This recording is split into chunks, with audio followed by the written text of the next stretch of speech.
Mante cosa brehida. Zefranonde kosia prakta. Legonza frida anta. Rende go shanta brahedeya. Zefranonde kosia bradegesia manta ladia sabaya. Oh, thank you, Jesus. We are here for you and we know you will do it for us. Sobrande go shantalabai. Mante kovrakte evraduzia mantalia zavadia. Mendora sobrande legezia frakte efraduzia mantal sagada brande legezia. Thank you, Father. We give you all the glory, we give you all the adoration. Speak to us once more this day. Parle-nous une fois de plus, Seigneur. Transforme nos vies, transforme nos cœurs. Et surtout, prépare-nous, Seigneur, pour cette saison, pour ce qui se passe, pour les projets que tu as en cette saison. Au nom puissant de Jésus-Christ. Amen. Alors, j'espère que vous allez tous bien aujourd'hui. Je suis content de vous avoir là une fois de plus. Et je suis content aussi d'avoir cette opportunité de partager avec vous. Et nous n'avons pas beaucoup de temps, donc on va aller tout droit vers la prédication de ce soir. Et en effet, ce n'est pas vraiment une prédication, mais un enseignement. Un enseignement par rapport à la saison dans laquelle nous sommes.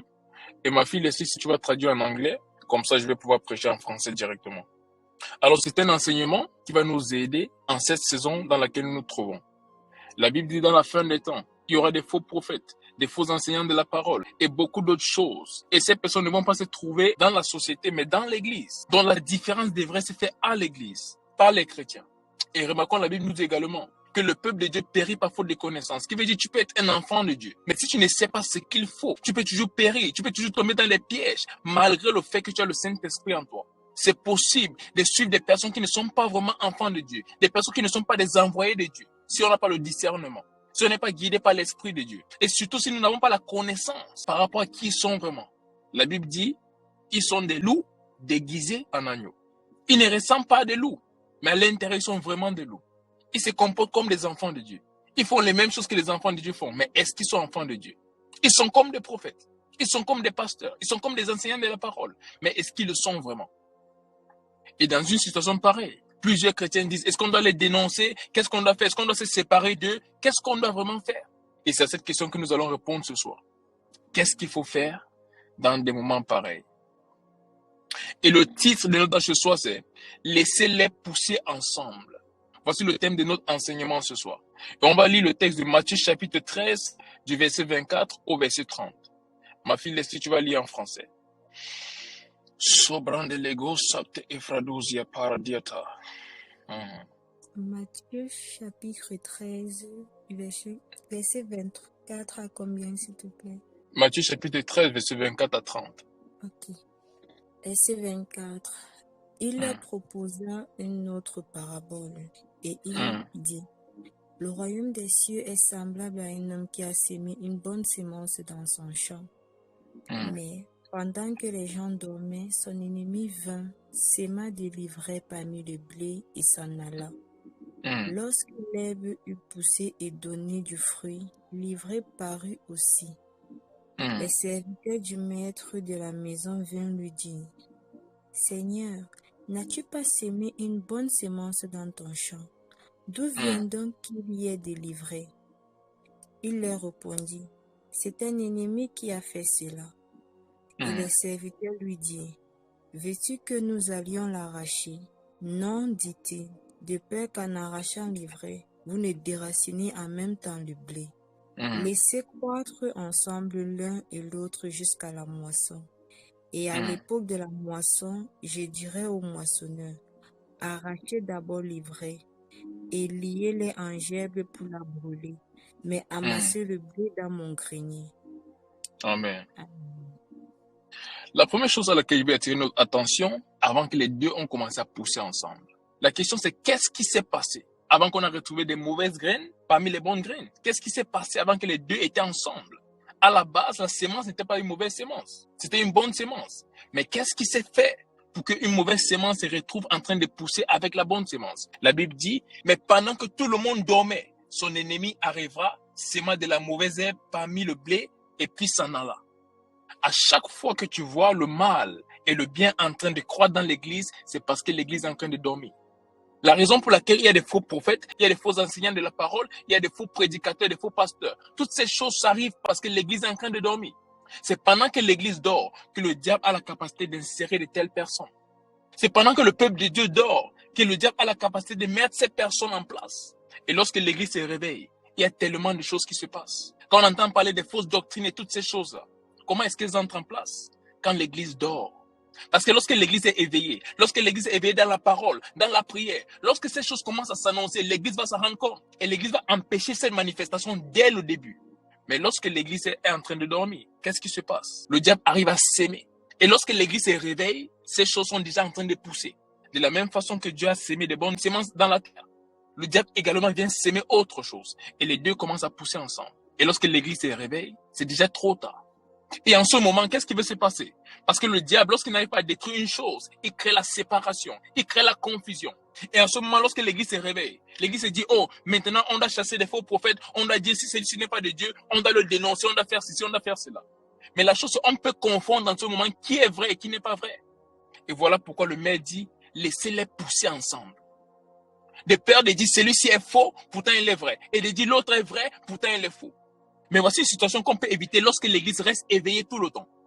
Lorsque les enfants de Dieu restent éveillés dans la prière, restent éveillés dans la parole de Dieu, restent éveillés dans leur communion avec le Saint-Esprit. Ils peuvent discerner dès le départ lorsque le diable veut s'aimer quelque chose. Mais lorsque l'Église commence à dormir, le diable a le temps de s'aimer ces choses-là. Et quand il commence à pousser, là on veut créer une division, comme présentement dans le corps de Christ. Il y a plusieurs choses qui se passent. On dit dénonçons celui-ci ou dénonçons celui-là. Mais la chose c'est, si celui que tu dénonces ou tu penses dénoncer est plutôt un vrai serviteur de Dieu, et celui que tu penses être le vrai serviteur de Dieu est un faux.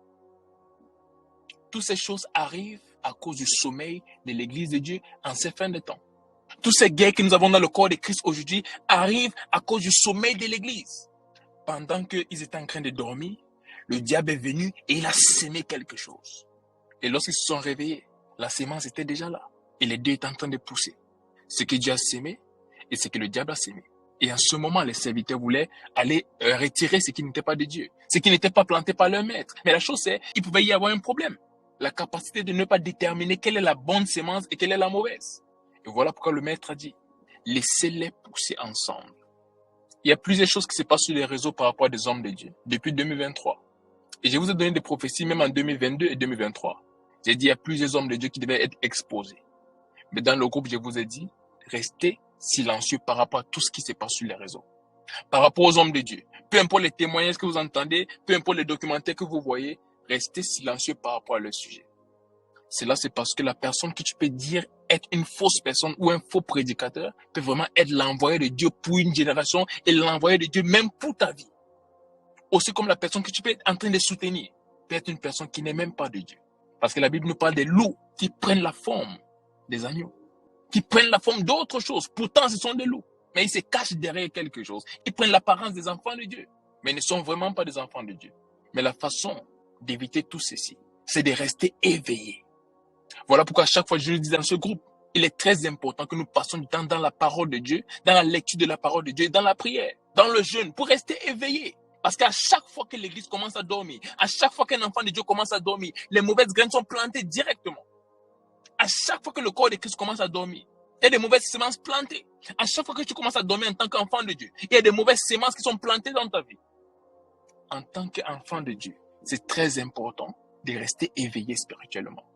C'est très très important de rester éveillé spirituellement. Ne laisse pas les distractions du monde te déranger pendant que tu es enfant de Dieu. Ne laisse pas les choses qui se passent dans le monde te distraire. Parce que ce temps que tu vas quitter ton poste et que tu vas commencer à dormir spirituellement, des choses seront plantées dans ta vie. Des choses seront plantées dans le corps de Christ. Et quand tu vas te rendre compte de cela, ça va être trop tard. La mauvaise sémence est déjà là, en train de pousser côte à côte avec la bonne. Et si tu veux déterrer ça en ce moment, il y a des fortes chances que tu déterres aussi ce que Dieu a planté. Voilà pourquoi Jésus-Christ l'a dit, laissez-les pousser ensemble. Parce qu'il y a une chose qui est sûre et certaine, c'est à la fin, il y aura une récolte. Parce que par les fruits, on va les connaître. À la fin, c'est facile de créer une distinction entre les deux, parce qu'il y a des fruits. Et le Seigneur Jésus dit, en ce moment-là, les mauvaises graines vont être séparées, vont être attachées et seront jetées dans le feu. Il y a un jour qui a déjà été prévu pour juger tous ceux qui sont faux. Il y a un jour prévu, tout le monde va rendre compte de ce qu'il a fait pendant qu'il était ici sur terre. Et c'est en ce jour-là qu'on saura vraiment qui était faux et qui était vrai. En attendant ce jour, c'est trop tard d'aller essayer de déraciner des choses. C'est tard dans le corps de Christ en ce moment. Ce qu'il nous faut, c'est avoir une relation personnelle avec Dieu, de l'intimité avec lui, à travers la prière, la lecture de la parole de Dieu, jeûner et toutes ces choses-là, c'est très important de bâtir notre intimité avec Dieu. C'est ce qui va nous aider dans cette génération, dans cette dispensation, en cette saison. Ce n'est pas des débats sur les réseaux par rapport à qui est vrai ou qui est faux ou qui n'est pas vrai et tout le reste. Cela sont des distractions. Et ce sont des choses qui sortent beaucoup d'autres enfants de Dieu du vrai chemin. Ils laissent ce qu'ils doivent faire en tant qu'enfant de Dieu pour aller courir après autre chose. Et dans une telle condition, c'est toujours le diable qui gagne. Parce que lorsqu'il arrive à te distraire, qu'est-ce qu'il fait? Il te sort du plan de Dieu pour ta vie. Laissez-les pousser ensemble. Laissez-les pousser ensemble. Ce n'est pas notre rôle maintenant d'aller dire qu'il n'est pas vrai dans le corps de Christ, d'aller dire qu'il est vrai, et vouloir soutenir tel ou vouloir soutenir l'autre. La question, c'est ceux qui sont vraiment des enfants de Dieu. On a le droit et on a l'obligation même de suivre notre maître qui est Jésus-Christ. Mais pour le suivre, il faut le connaître. Et pour le connaître, tu ne vas pas le connaître par quelqu'un. Quelqu'un peut t'aider, et tu ne vas pas connaître Dieu en suivant quelqu'un uniquement. Tu connaîtras Dieu par sa parole. Tu connaîtras Dieu par l'intimité avec lui. Plus de temps tu passes avec lui dans la parole, dans la prière, il se révèle à toi. Voilà ce qu'il faut faire en ce moment. Et une autre chose, c'est que faire en tant qu'enfant de Dieu en cette saison où il y a à la fois le faux et le vrai. La première chose, c'est avoir du discernement. Romains chapitre 8, verset 14, la Bible dit, car tous ceux qui sont conduits par l'Esprit de Dieu sont fils de Dieu. Et je vous ai dit la dernière fois, fils de Dieu veut dire Dieu dans la forme d'un homme. Et là, ça parle de nous. Mais la Bible dit tous ceux qui sont conduits par l'Esprit de Dieu. La Bible précise cela ainsi parce qu'il y a des enfants de Dieu qui sont toujours conduits par leur façon de penser, qui sont toujours conduits par leur chair, qui sont toujours conduits par ce qu'ils ressentent. Mais la Bible dit tous ceux qui sont conduits par l'Esprit de Dieu, ils sont fils de Dieu. Pour avoir du discernement, tu dois être conduit par l'Esprit de Dieu. Qu'est-ce que le Saint-Esprit dit par rapport à cette situation? Qu'est-ce que le Saint-Esprit dit par rapport à cette personne? Qu'est-ce que le Saint-Esprit dit par rapport à ce projet? Pas qu'est-ce que les gens disent, pas qu'est-ce que je pense, mais qu'est-ce que Dieu dit par rapport à cette situation? Qu'est-ce que le Saint-Esprit dit par rapport à ce projet? Par rapport à cette personne, qu'est-ce que Dieu dit? Pas qu'est-ce qu'on raconte sur des réseaux, non. Qu'est-ce que Dieu dit? Le discernement. La première chose qu'il nous faut dans une saison pareille, où il y a du faux et du vrai, c'est le discernement. Comment savoir quelle est la volonté de Dieu? Pour une situation, pour une personne. Je ne suis pas une église juste parce qu'il y a de l'ambiance là-bas et tout le reste. Comment savoir que c'est là-bas que Dieu veut que je sois? Il faut pouvoir discerner. C'est pas juste parce qu'il y a plusieurs jeunes qui font plusieurs activités. Tu dis, oh là, je ne serais pas juste en train d'observer, je vais quand même faire une activité. Non. On n'est pas ici juste pour des activités. On est ici premièrement pour accomplir la volonté parfaite de Dieu pour nos vies. Donc il faut pouvoir discerner quelle est la volonté de Dieu pour ma vie. Où est-ce que je dois être? Quel genre de nourriture spirituelle je dois recevoir et de qui? Le discernement. Et la meilleure façon d'avoir le discernement, c'est en lisant la parole de Dieu. Quand tu te surcharges de la parole de Dieu, quand tu te remplis de la parole de Dieu, à chaque fois qu'il y a quelque chose qui est contre la parole de Dieu, de l'intérieur, tu vas sentir ton esprit révolté. Ton esprit sera contre. Comme quand il y a une chose qui est en accord avec la parole de Dieu, tu auras la paix et la tranquillité lorsque tu rencontres cette chose. Que ce soit une personne, une situation ou un projet, peu importe ce que c'est. Il y aura cette réaction de l'intérieur, de ton esprit, qui accepte ou refuse cette chose-là. Et voilà la façon la plus simple du discernement. Et ça vient par la parole de Dieu. Il y a aussi du discernement qui est un don. Et la Bible dit, désirer les dons spirituels. Donc tu peux également prier pour avoir le discernement. Tu peux prier que le Saint-Esprit t'aide à discerner. Lorsque tu es face à une situation, lorsque tu es face à quelque chose, tu demandes au Saint-Esprit de t'aider à discerner quelle est la vraie chose qu'il veut que tu fasses. Quelle est la vérité par rapport à la situation. Elle peut être vraie, mais est-ce que c'est la vérité? Parce que parfois, ce qui est vrai n'est pas forcément la vérité. Parce que vrai et vérité, ce n'est pas la même chose. Parfois, la chose est vraie, mais elle n'est pas la vérité. Et c'est uniquement le discernement qui peut te permettre de faire la différence entre les deux. Tu as deux hommes qui veulent t'épouser. Les deux sont enfants de Dieu. Mais c'est le discernement qui va te faire savoir. C'est lui qui va rester enfant de Dieu jusqu'à la fin. C'est lui qui va se comporter comme un enfant de Dieu jusqu'à la fin. Les deux sont des frères aujourd'hui. Mais peut-être dans un an, un va décider de retourner dans le monde. C'est le discernement qui va te faire savoir que non, celui-ci, c'est vrai, il a un Dieu, mais il l'aime pas trop. Dieu n'est pas la finalité pour lui, il a d'autres options. Il y a une autre qui pour lui, c'est Dieu ou rien du tout. Et c'est le discernement qui va t'aider à faire le choix entre les deux. Quand tu vas aller dans une église, c'est le discernement qui va t'aider à savoir quelle est la volonté parfaite de Dieu pour moi en cette saison, par rapport à cette décision que je vais prendre, par rapport à cette église. Qu'est-ce que Dieu veut que je fasse? C'est vrai, on parle de Jésus-Christ. C'est vrai, on prêche bien là-bas. Il y a des activités. Mais est-ce que c'est ce que Dieu veut pour moi? Est-ce que c'est ce que Dieu veut pour moi? Cet homme de Dieu, tout le monde est contre lui. Mais est-ce que Dieu ne veut pas que je l'écoute? On le critique beaucoup. Mais peut-être c'est un serviteur de Dieu. Peut-être c'est celui que Dieu a envoyé pour ma vie. Comment je saurais si je dois écouter cette personne ou pas? Le discernement. Comme il y a d'autres que tout le monde va écouter, ils parlent tellement bien et tout le reste, mais ils ne parlent même pas de la parole de Dieu. Est-ce que tu vas suivre les sensations et suivre ce que les autres font pour aller écouter cette personne, ou tu vas avoir le discernement pour savoir que c'est vrai ce qu'il dit, ça attire beaucoup de personnes et ça ne vient pas du Saint-Esprit, ça ne vient pas de Dieu. Parce qu'il y a plusieurs comme ça de nos jours. Ils savent très bien parler, mais ce qu'ils disent ne vient pas du ciel. C'est semblable à la parole de Dieu, mais ce n'est pas la parole de Dieu. Ce qu'ils disent est vrai, mais ce n'est pas la vérité. Comment savoir en ce moment-là qu'est-ce qu'il faut faire? Comment prendre la bonne décision? Comment faire ce qu'il faut? C'est par le discernement. Et tu peux l'avoir par l'étude de la parole de Dieu, et tu peux l'avoir par la prière. La Bible dit désirer les dons spirituels. Le discernement en fait partie. La deuxième chose, c'est être guidé par l'Esprit de Dieu. La Bible dit, et ça c'est 2 Corinthiens chapitre 4 verset 18. Or, nous ne regardons pas aux choses visibles, mais à celles qui ne se voient pas. Car les choses visibles sont temporelles, mais les choses qu'on ne voit pas sont éternelles. Ça parle toujours des sensations. Plusieurs personnes font des choses en se basant sur ce qu'elles entendent, sur ce qu'elles voient, sur ce qu'elles... je ne sais même pas comment utiliser ce mot. Sur ce qu'elles expérimentent. Et à cause de tout ça, elles prennent des décisions en se basant sur des choses uniquement physiques, uniquement visibles, mais rien de l'invisible. Tout le monde va dans tel pays, je prends mes bagages, je commence à aller. On dit qu'il y a des jobs là-bas, tu peux facilement réussir là-bas, tu auras l'argent. Donc tu prends aussi tes valises, tu commences à chercher le visa ou tu cherches ceci pour aller là-bas. La question c'est, est-ce que Dieu t'envoie là-bas? Est-ce que Dieu t'envoie là-bas? Dans ton école, il y a une branche, tout le monde veut faire ça. Et tu dis, ah, si tout le monde va là-bas, c'est la bonne chose. Et toi aussi, en tant qu'enfant de Dieu, tu commences à aller faire la même chose. Pourtant, Dieu ne t'a pas envoyé là-bas. Car nous ne regardons pas ce qui est visible, mais à ce qui est invisible. Car ce qui est visible est temporel. Ça peut changer du jour au lendemain. Tu veux investir dans un business parce que tout le monde le fait. Et une fois que tu investis, le business crash. Il y a un problème, tu perds ton argent. On ne regarde pas ce qui est visible, mais ce qui est invisible. Qu'est-ce que Dieu dit? Qu'est-ce que le Saint-Esprit dit par rapport à cette situation-là? C'est en fonction de ça qu'un enfant de Dieu doit marcher dans ces fins des temps. Marcher par l'Esprit de Dieu. Étant guidé par l'Esprit de Dieu. Et non pas ses sensations. Non pas ce qu'elle voit. Non pas ce qu'elle entend. Non pas ce que les autres font. Mais étant guidé par l'Esprit de Dieu. C'est uniquement en faisant cela que tu ne vas pas tomber dans le piège du diable. C'est uniquement en faisant cela que tu pourras tenir ferme malgré tout ce qui se passe dans notre génération. Marcher guidé par l'Esprit de Dieu. Exactement comme 2 Corinthiens chapitre 5 verset 7 dit. Car nous marchons par la foi et non par la vue. Exactement ce que le verset précédent disait. Nous marchons par la foi et non par la vue.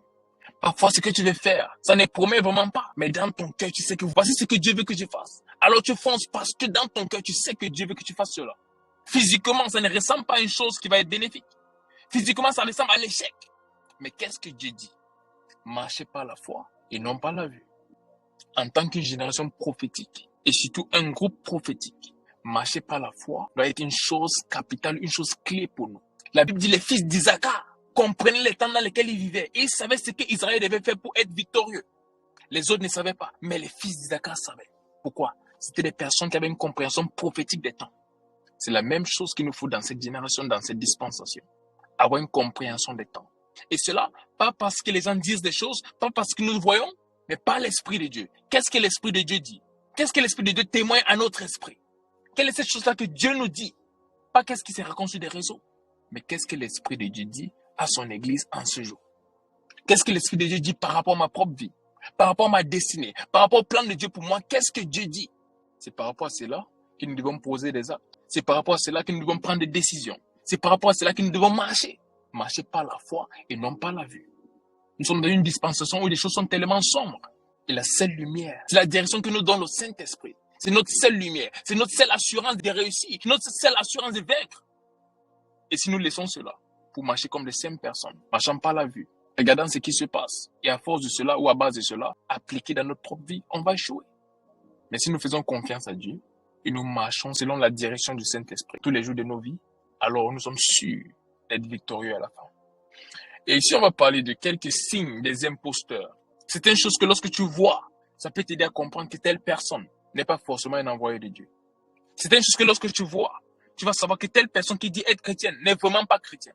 Des choses que lorsque tu vois, tu dois prêter attention dès ce moment-là. La première chose, c'est leur message principal n'est pas Jésus-Christ. Tous les dimanches, ils se rassemblent. Ils ont des réunions. Ils ont beaucoup de choses qu'ils font. Mais le message principal qu'ils ont n'est pas Christ. Dans ce royaume, notre message principal, notre message clé, c'est Jésus-Christ. C'est lui qui sauve. C'est lui qui guérit. C'est lui qui fait des miracles. Le message clé du royaume des cieux, c'est Christ. Christ et ce qu'il a fait pour nous. Ce qu'on appelle la bonne nouvelle. Donc les imposteurs, les premiers messages ou les messages clés n'est pas Christ. Parfois les messages c'est eux-mêmes. Les messages c'est les accomplissements. Les messages c'est les capacités. Mais ce n'est pas Christ. Une autre chose c'est, ils ne vivent pas la vie du Christ. Parfois ils parlent même de Dieu. Mais leur vie ne reflète pas Christ. Ils parlent de Dieu mais ils vivent pour eux-mêmes. Ils vivent selon la chair. Maintenant comprenons quelque chose. La Bible dit 7 fois le juste peut tomber, mais il se relève. Là, on parle des personnes qui ont décidé de vivre pour le diable. Ils ont décidé de vivre selon leurs propres chairs. Ils désobéissent à Dieu constamment. Il y a un problème. Un enfant de Dieu peut tomber. Un juste peut tomber. Mais vivre dans le péché, jamais. Donc, lorsque vous voyez des personnes qui vivent consciemment dans le péché et qui continuent malgré le fait qu'ils disent qu'ils sont enfants de Dieu, il y a un problème. Ils peuvent dire qu'ils sont serviteurs de Dieu, il y a un problème. Un autre signe, ils ne vous apprennent pas à aimer la justice et à haïr le péché. Des personnes qui ne sont pas envoyées par Dieu vous aident ou vous motivent à vivre dans le péché en disant que la grâce de Dieu est là et ça vous couvre. Donc, vous faites ce que vous voulez, Dieu ne va rien faire. Voilà des mauvais signes. Voilà des mauvais signes. En tant qu'enfant de Dieu, la Bible dit, nous devons haïr le péché et aimer la justice. Alors, les serviteurs de Dieu qui ne vous apprennent pas et qui ne vous enseignent à haïr le péché et à aimer la justice, ça peut être un signe qu'ils ne sont pas envoyés par Dieu. Je ne parle pas des serviteurs de Dieu qui vous apprennent à vous condamner personnellement, non. Il ne faut pas te condamner. Par contre, vivre dans le péché et être tranquille dans cela est un gros péché, est une grosse erreur qui va t'amener en enfer. Donc, un vrai envoyé de Dieu va t'enseigner à aimer la justice et à haïr le péché. Même si tu es dans ce péché, tu dois haïr le péché parce que c'est la haine de ce péché que tu as qui va te délivrer de ça. C'est parce que tu haïs ce péché que tu as le désir de sortir de ça. Et là, la grâce de Dieu t'aide à sortir de ça. Mais lorsqu'on t'apprend à aimer le péché, non, t'inquiète pas, il faut te faire plaisir, il faut te sentir bien. C'est une question de te sentir bien, non. On n'est pas dans ce royaume pour se sentir bien. On est dans ce royaume pour servir celui qui nous a sortis de l'obscurité à la lumière, qui est Jésus-Christ. On est là pour vivre sa vie. Donc lorsque vous voyez un serviteur de Dieu, ou un frère ou une soeur en Christ, qui t'enseigne que vivre dans le péché, consciemment dans le péché et constamment, ce n'est pas un problème. Il peut être un imposteur. Un autre signe, l'argent est le message principal, car le Dieu est maman. Ils ne parlent pas de Jésus-Christ, mais ils peuvent parler de l'argent du 1er au 31. C'est parce que c'est ça leur Dieu.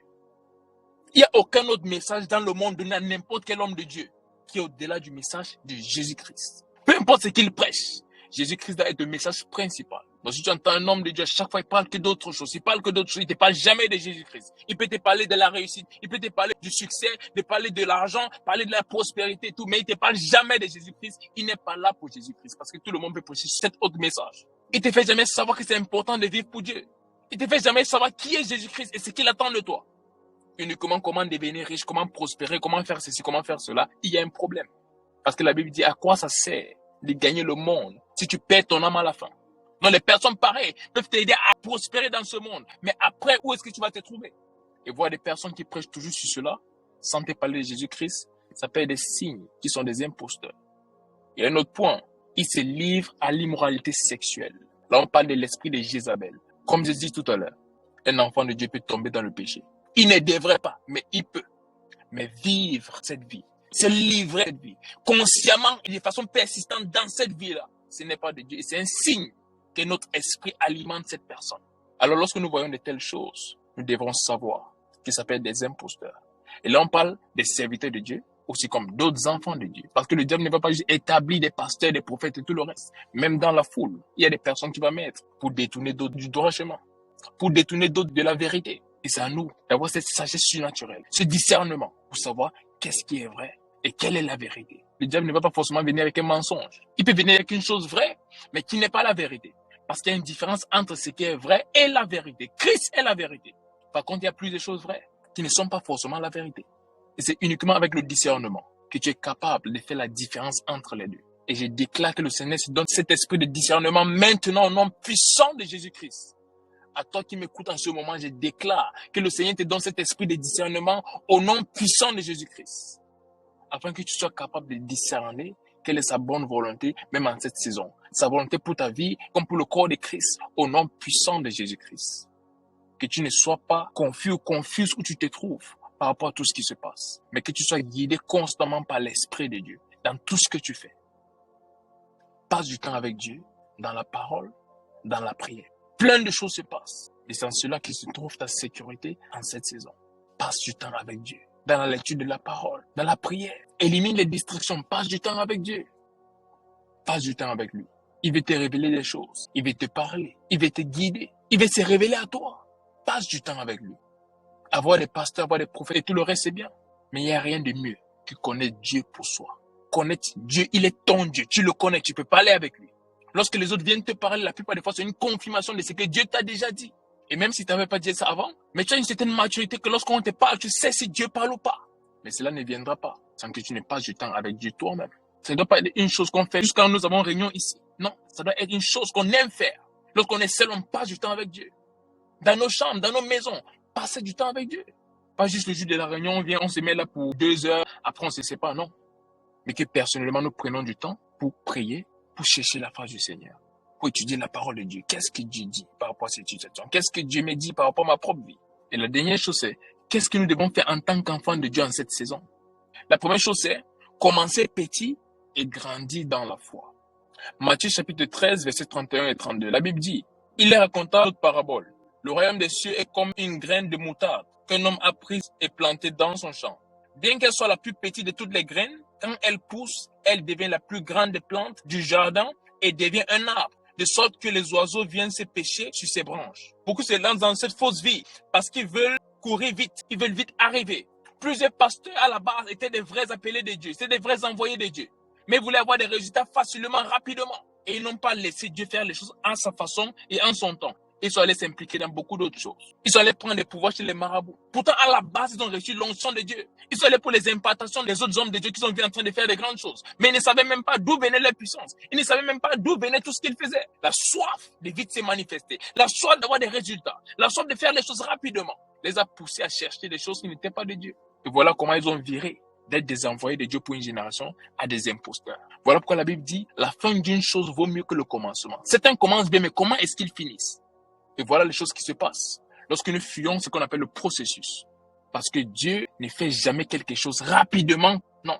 Il prend le temps de te bâtir pour ce qu'il a prévu pour toi. La chose est déjà faite. J'ai parlé avec l'une d'entre vous ce soir et je lui disais, tout ce que tu traverses aujourd'hui, tout ce que tu traverses en ce moment, c'est la préparation pour quelque chose qui est déjà en place. Dieu ne prépare pas un futur pour toi, c'est déjà là. C'est toi qui le prépares pour le futur. Mais plusieurs personnes, Dieu les appelle, Dieu les confie des choses. Et parce qu'elles veulent les résultats maintenant, elles veulent expérimenter des choses maintenant. Elles ne veulent pas donner le temps au processus. Qu'est-ce qui se passe? Elles laissent les voies de Dieu pour aller chercher d'autres choses, pour aller chercher d'autres solutions, des choses plus rapides. Que Dieu est lent, elles veulent les choses plus rapides. Et là, elles sortent du projet de Dieu pour leur vie. Elles partent se donner à des choses, à d'autres esprits. On peut avoir ces résultats, oui, mais à quel prix? Donc, commencer petit et grandir dans la foi. C'est ce que Dieu attend de nous. La Bible dit qu'il connaît les projets qu'il a formés sur nous. Ce sont des projets de bonheur, non de malheur. Les projets qu'il a pour nous sont des projets de bonheur, non de malheur. Pour nous assurer notre avenir. Notre avenir est déjà sûr en Christ. C'est nous qui le prépare pour cet avenir. C'est nous qui le prépare pour ce futur. Mais c'est possible pour toi de laisser ce qu'il prépare pour toi et commencer à filer. Et là, tu n'auras pas ce qu'il avait prévu pour toi et le diable va te donner autre chose. La plupart des hommes de Dieu, la plupart des chrétiens qui sont entrés dans une autre voie, qui ont pris une autre route, à la base, étaient envoyés par Dieu. Mais ce manque de patience, de passer par l'étape de préparation, de passer par les tests et tout le reste. Ils ont dit non, là, ça fait 4 ans quand même, je ne peux plus tenir. Les autres ministres de l'évangile sont déjà loin. Moi, je suis un jeune comme eux, je dois faire les mêmes choses comme eux. Ils ont des grosses voitures, il me faut une grosse voiture. Ils sont déjà mariés, il me faut me marier. Ils ont des grosses maisons, il me faut avoir des maisons. Ils sont invités partout, je dois faire la même chose. Alors ils laissent Dieu. Ils commencent à courir après des choses. À la fin, ils se retrouvent où ils ne savent même pas, ils devaient se trouver un jour. Et ce n'est pas que dans l'église. C'est la même chose même dans nos vies. Parfois, Dieu dit, attends. Tu attends un peu. Après, moi, tu dis non. Je suis fatigué d'attendre. Je vais faire ma part maintenant. Et tu te lances. Tu te mets dans les relations qui n'ont pas été autorisées par Dieu. Tu commences à prendre des décisions qui ne viennent pas de Dieu. Et à la fin, tu te retrouves hors de la volonté parfaite de Dieu pour ta vie. Tu sors carrément du plan de Dieu pour ta vie. Pourquoi? Tu étais pressé. Et parfois, lorsque tu sors du plan de Dieu pour ta vie, revenir, c'est difficile. Pour certains, c'est impossible. Vaut mieux attendre le temps de Dieu. Vaut mieux attendre et finir le processus que de forcer les choses, que d'essayer d'accélérer, que d'essayer de faire des choses rapidement et sortir du plan de Dieu et le regretter toute une vie. Peut-être parce que tu n'auras plus jamais cette opportunité-là. Et la deuxième chose, c'est porter des bons fruits. Matthieu chapitre 5, verset 16. La Bible dit que votre lumière brille ainsi devant les hommes, afin qu'ils voient vos bonnes œuvres et qu'ils glorifient votre Père qui est aux cieux. Et Psaume chapitre 1, verset 3 dit, cet homme est comme un arbre planté près d'un cours d'eau, qui donne ses fruits en saison et dont les feuilles ne fleurissent pas. Tout ce qu'il fait prospère. Porter des bons fruits. En tant qu'un enfant de Dieu, tu es comme un arbre planté près d'un cours d'eau, ou un courant d'eau pour certaines versions, qui porte des bons fruits en sa saison et dont les feuilles ne fleurissent pas. Les feuilles ne fleurissent point. Quels sont les fruits que tu portes en tant qu'enfant de Dieu? Voilà pourquoi la chose que les gens disent, je sais Jésus-Christ, il est dans mon cœur. C'est vrai, je ne fais pas les choses d'un enfant de Dieu, mais dans mon cœur, il y a Jésus-Christ. C'est faux! Il n'y a pas Jésus-Christ dans son cœur. La Bible dit, vous les connaîtrez par leurs fruits. Qu'est-ce que tu fais avec ta vie? Ça va nous démontrer ce qui alimente l'intérieur. Je suis un enfant de Dieu, mais je n'aime pas juste trop participer aux choses de Dieu parce que ce n'est pas le Saint-Esprit qui est en toi, c'est un autre esprit et il est dérangé quand tu fais les choses de Dieu. Que je suis enfant de Dieu, mais je ne suis pas trop enfant de Dieu. Il n'y a rien comme ça. Soit tu es enfant de Dieu, soit tu n'es pas enfant de Dieu. La Bible dit, par les fruits, vous allez les connaître. La question c'est, quels sont les fruits que tu portes en tant qu'enfant de Dieu? Lorsqu'on regarde ta vie, est-ce qu'on voit Christ? Lorsqu'on te regarde, est-ce qu'on voit Christ? When they look at your life, can they see Jesus? The Bible says, by their fruit we shall know them. What are the fruits you bring out as a child of God? Très important. Quels sont les fruits que tu portes en tant qu'enfant de Dieu? Parce que dire être enfant de Dieu, mais vivre comme quelqu'un dans le monde, ce n'est pas un enfant de Dieu. Dire être enfant de Dieu, mais continuer dans les mêmes choses que tu faisais quand tu étais dans le monde, ce n'est pas ça être un enfant de Dieu. Tu dois avoir des fruits qui démontrent que tu es enfant de Dieu. Tu dois vivre la nouvelle vie que tu as reçue de Dieu. Tu dois haïr le péché et aimer la justice. Et lorsque tu fais cela, la grâce de Dieu va te donner la capacité d'accomplir ces choses-là. À partir de ce jour, décide de vivre pleinement pour Dieu. Dès ce jour, décide de vivre pour Dieu. Décide de porter des fruits qui viennent de cette nouvelle vie que tu as reçue, qui est la vie de Jésus-Christ. Ce n'est pas une chose impossible pour toi parce que tu as déjà la nature. Tu as déjà cet arbre planté près d'un courant d'eau qui porte des bons fruits en saison et dont les feuilles ne fleurissent point. Et j'ai prié pour toi à partir de cet instant que ta vie change complètement au nom puissant de Jésus-Christ. Et que dès ce jour, tu vives une nouvelle réalité avec Dieu. Que tu ne sois pas corrompu par ce qui se passe dans cette génération. Que tu puisses avoir le discernement de savoir quelle est la vérité et qu'est-ce qui est juste vrai. Que le Seigneur puisse t'aider à discerner ce que tu dois faire à chaque fois, face à chaque situation. Que le Saint-Esprit puisse te parler et que tu sois capable d'écouter et de suivre et d'appliquer ce qu'il dit au nom puissant de Jésus-Christ. Je déclare qu'à partir de ce jour, tu marches avec cette connaissance de la personne de Christ, cette connaissance de la personne du Saint-Esprit, et qu'il te guide tous les jours de ta vie, afin que tu ne prennes pas de mauvaises décisions, mais que tout ce que tu prends comme décision, que cela vienne de lui. Je prie que tu ne vas pas rater ce chemin, que tu vas rester sur la bonne voie jusqu'à la fin, que rien ne va te détourner de la bonne voie, rien ne va te détourner de ce chemin qui est Christ, mais que tu vas y demeurer jusqu'à la fin au nom puissant de Jésus-Christ. Et que même en cette saison où il y a plusieurs dans le corps de Christ qui sont perdus, qui sont confus, qui ne savent pas quoi faire, que le Saint-Esprit te dirige et qu'il soit cette lumière qui éclaire ton chemin au nom puissant de Jésus-Christ. Je déclare que vous êtes bénis et vous êtes bénis afin d'être une bénédiction pour les nations. Et dès ce jour, cela se manifeste pleinement dans vos vies au nom puissant de Jésus-Christ. Amen. Je vous aime et on se retrouve pour la prochaine réunion, la semaine prochaine. Portez-vous bien et à la prochaine. Bye bye.